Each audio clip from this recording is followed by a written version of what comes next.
Hello guys, in this video I'm going to show you how to set where the explanations are in a chart in Google Sheets. But before that, don't forget to subscribe, leave a comment down below, because at 10,000 subscribers I'm going to show you my whole YouTube revenue statistics and growth strategy. So without further ado, let's just jump right into it.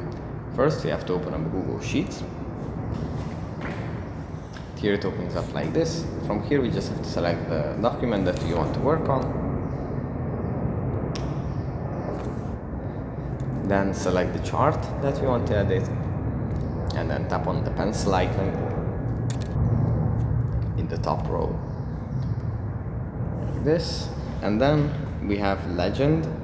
We tap on this, and then we can select where it is going to be. We can tap on right, and it's going to be on the right side, left, top, bottom, inside, none, or auto, which will place it automatically to the most convenient place. So yeah, that's pretty much it for this video. Hope it was helpful for you guys, and I'll see you in the next one. Bye.